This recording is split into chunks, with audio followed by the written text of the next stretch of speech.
Next up, we're going to have an amazing panel about the cannabis industry's need for blockchain.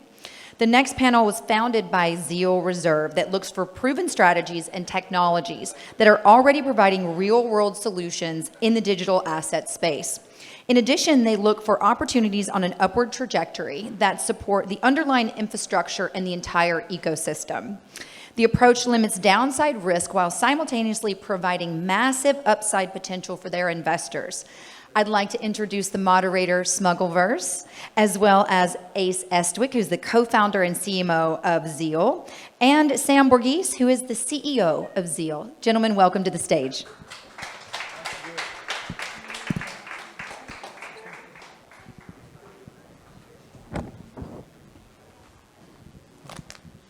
All right, everybody. Save the best for last up here. That's great. So I am a Web3 advisor for entertainment studios and brands looking to enter the metaverse. And I also am a partner in a multimedia Web3 company. Started with Bruce Perlowin's life story. He smuggled $1 billion of marijuana underneath the Golden Gate Bridge. Sounded like a great movie to develop. I thought it would be a better NFT metaverse to develop. So we looked at a multimedia approach with that, and we created some unique technology where you could cut and stack NFTs. And through that process, it replicates drug dealing economics within a metaverse, because avatars got to get high too, right? I mean, don't be stingy. So I've got two amazing co-founders over here, Sam and Ace. They have launched an amazing company called Zeal Reserve. And I'd like, why don't you start, Sam? Tell us a little bit about the company, your background, how you got into the company, and then we'll get into some questions. Yeah, so my background, originally in cannabis, I was the second employee at a Series 7 extraction lab back in 2019. We raised $4.5 million of VC investment, and built out like a 37 module system, right, where anybody could come to us with trim, crude, whatever it is, and take it through the pipeline and give out distillate cartridges, branded distillate cartridges, right, anything along those lines. From there, my background was academic. I ended up doing research for the former chief economist at George Soros Fund, right, I just have a love of mathematics and you said a love of mathematics? Yeah, love of mathematics. Just wanted to make sure I heard that right. Right, yeah. Not mathematics, right? This is a weed convention, real. But so from there, I actually got hired as a professor at UCLA. So I just taught the first blockchain course in the econ department. Taught databases, machine learning, artificial intelligence, and finance, and so forth. After that, this last year, Ace, my co-founder, and I spun up a hedge fund, Zeal Reserve, and does algorithmic trading in cryptocurrencies. Yeah, so I'm Ace. My background started in 2016. I founded a pre-ICO, pre-legalization organic edibles company. Started as head of sales. I was responsible for creating distribution partnerships with dispensaries, deliveries. We got product placement with Netflix. After that, I started a CPG company manufacturing natural skincare and wellness products with naturally infused, medically validated products. So we used CBD and CBG and other ingredients that have been long tested in Ayurveda and Chinese medicine, as well as in cannabis, to create products that would help but not hurt. After that exit, I worked with Sam at the Series 7 extraction lab, and as head of product and marketing strategy, I helped secure deals with over 250 dispensaries locally and statewide, and built out 3 product lines of products of the in-house brand to basically showcase what the company was capable of.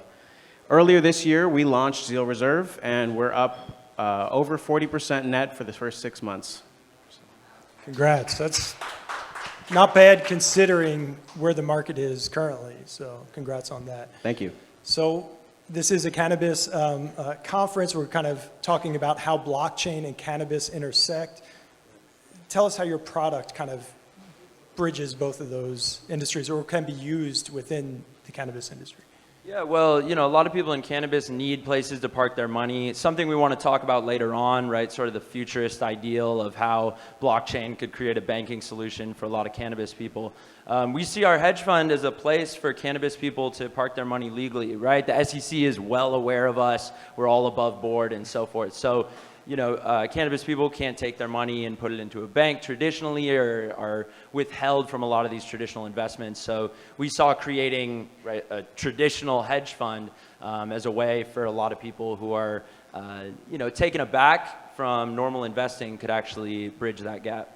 Yeah, there's actually a lot of overlap between crypto and cannabis where they, a lot of the crypto has connotations of like the anarcho-capitalist, anti-government libertarians, right? And there's some of that in cannabis, but I think the real overlap is that the government and big business both are perched against these industries. So working together helps all of us, makes us stronger. Cool. So how does your product work? Like, give us the 30,000 foot and kind of dive down from that. Yeah, so what we do is we're a big data project. I've been storing data on crypto since like 2018 and so forth. So we look at all these different indicators, futures markets, options markets, short interest, people's sentiment on social media and so forth. And that produces signals on different large cap cryptos to generate yield, right? And we actually stayed away from high frequency trading. So, high frequency trading is when, companies trade in milliseconds and seconds and so forth. But we saw this industry going away as like these large players move in, Goldman Sachs, JP Morgan, they're gonna start squeezing out a lot of this. And a lot of the hedge funds I know that do this like very small trading windows, they're actually getting squeezed out. Their strategies are no longer working. So we built something that's, going to work or has the ability to work for up to decades, right? We look at signal lengths of, a couple hours to a couple months. And something that I would say differentiates us from other like large data platforms or large data strategies is we have interpretable AI. So you might have heard of black box algorithms. These are algorithms that other hedge funds use where they have no clue what's making the decision, right? Which seems ludicrous to us and a lot of people, right? Like, why would you ever make a business decision if you don't know why it's being made? So what we actually do is we know why our bots and our algorithms are making all the decisions, right? We can point to specific elements saying, oh, this occurred, that's why we're entering a long position on Bitcoin. And it's really valuable data to us and our clients. Are there any Nassim Taleb fans out here? Do we know who that is?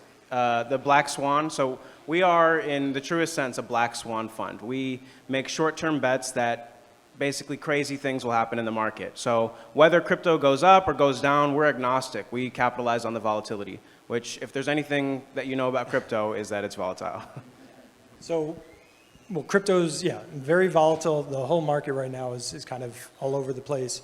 What about the use of stable coins within your platform or technology, or how do you see that integration work? Yeah.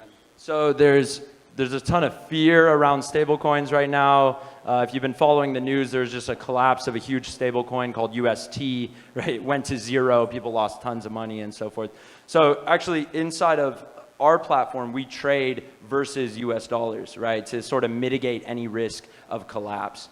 But that kind of leads into another point that Ace and I think is really pivotal. We both do a ton of consulting in the space as well. And we actually see stablecoins as one of the biggest use cases for blockchain inside of cannabis. Yeah, so there's a ton of volatility within cannabis, obviously, and one of the ways that we can help minimize that is by introducing an industry-wide stablecoin. So taking out the cash and introducing a chain of custody for funds where you can track a single dollar or a single digital dollar from a consumer to a dispensary to a transporter or a distribution person to a cultivator, and have a publicly audited chain of custody for every single dollar that passes through the system. So even though banks are, still not in the industry, if you're running a cannabis industry company, it's very hard to get banking partners or payment processors. And that will change eventually, but in the meantime, there's a huge demand for a solution to that problem.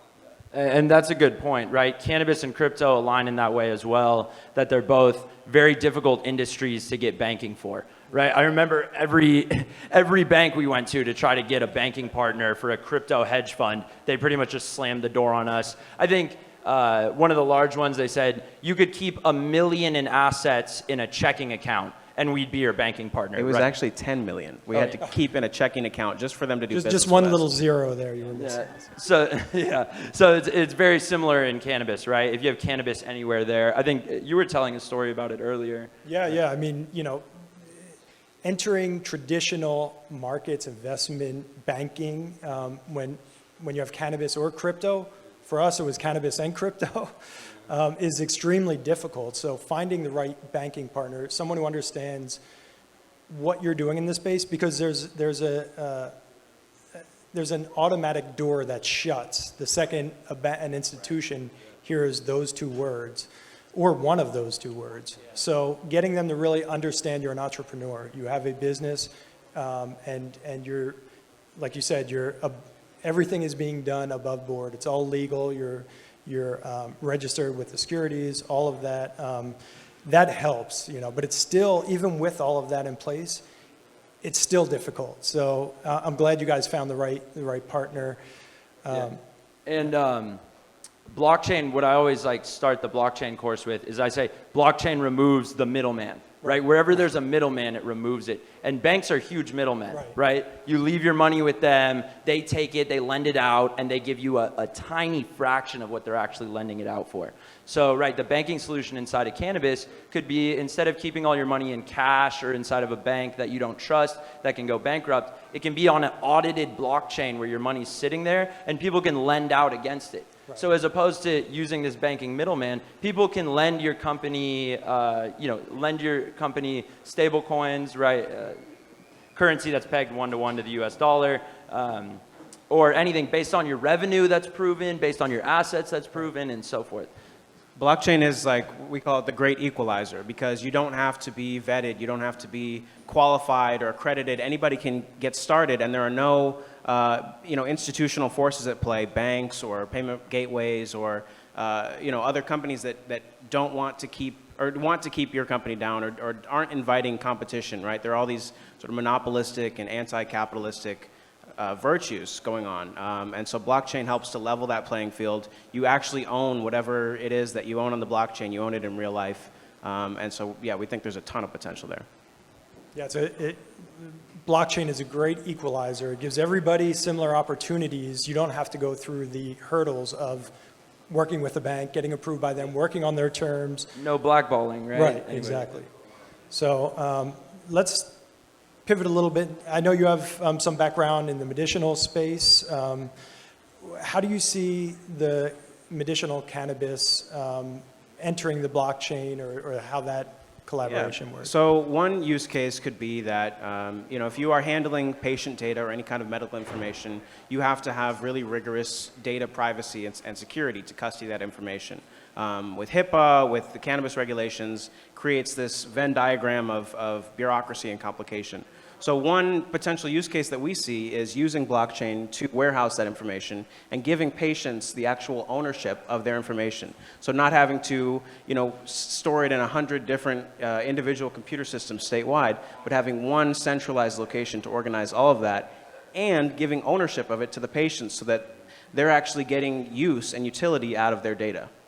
And this is relevant in any medical practice, right? Not even just medical cannabis. If you've ever tried to switch a medical provider and try to get go to a third party,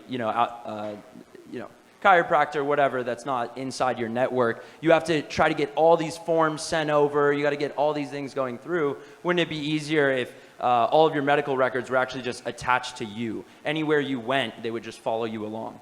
It would speed up the process of getting approvals, right? Cool.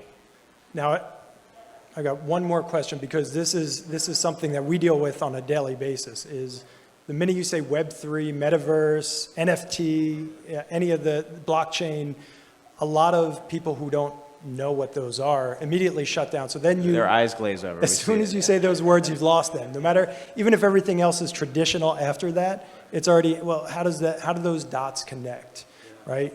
So how is a user experience on your platform walk us through what that looks like in layman's terms. Yeah, so it's really interesting. We, like I said, I was running a mock fund with former chief economist George Soros. In that, I was doing currencies, I was doing equities, right? Personally doing equity options and so forth. So when we started this, we said we could trade anything. You know what I mean? If it moves, we can trade it. We even say like we could trade pork belly futures, which don't even exist anymore, right? But like anything with a price, we'd be able to sort of understand market psychology and then produce a hedge so you're not exposed to, you know, huge crashes and so forth. So we chose crypto because the volatility is higher, the returns are way higher, right? No other industry you can get triple-digit year-over-year returns and so forth. And we love crypto. And we love crypto as well, right? And there's over $1 trillion, you know, invested into that economy so far. So.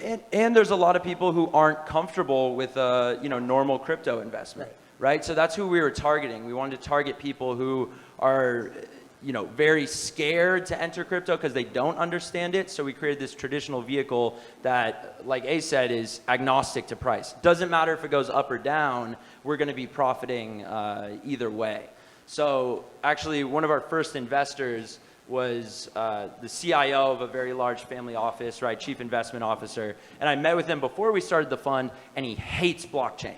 He hates crypto. Every use case I gave him, he would just find a way to shoot it down. Every single one. And then, you know, I think 3 months into us launching, he emailed us and he said, I don't know what you're doing, but I love it. I'm going to invest, right? So, you know, that's really how we're trying to bridge the gap, is we're trying to make a product that like gives exposure to crypto without having to, you know, understand the underlying risks, the underlying collapses that can happen and so forth.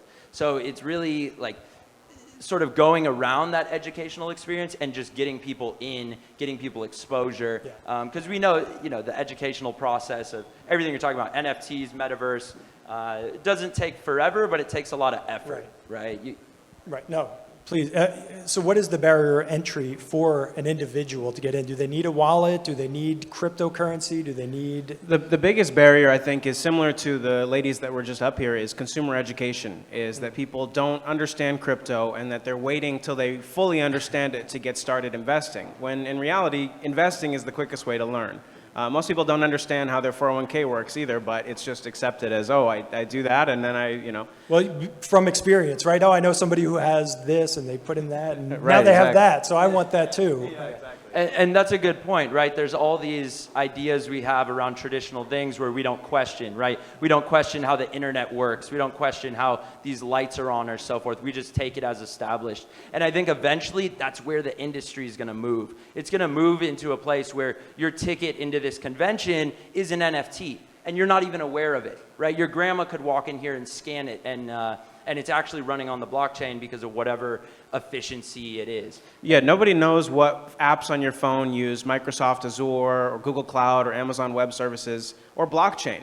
It doesn't matter. It's not part of your experience. It's just the underlying infrastructure. And that's the same with blockchain. And eventually we'll probably all feel, you know, if you have an understanding of Web3 or blockchain, we'll probably all feel like, oh, you know, I liked that before it was popular. You know, I read the book before it was the movie, right? It's like I know all the details underneath, but nobody else does, and they won't need to. I think I was at the Abra event at Chinese Man Theater, and they said they took strangers and tried to have them follow the instructions to buy an NFT. And it was something like 26 different instructions they had to do, right? They had to make a wallet, they had to set their bank up, you know, right? All this process, and they said people would just fail. Normal people just cannot go through that process and don't want to, right? It's the grandma test. Can your grandma do it, right? If she can't, there's not going to be mass adoption. So eventually we're going to move to a place, and a lot of people are coming out with it, where you just scan,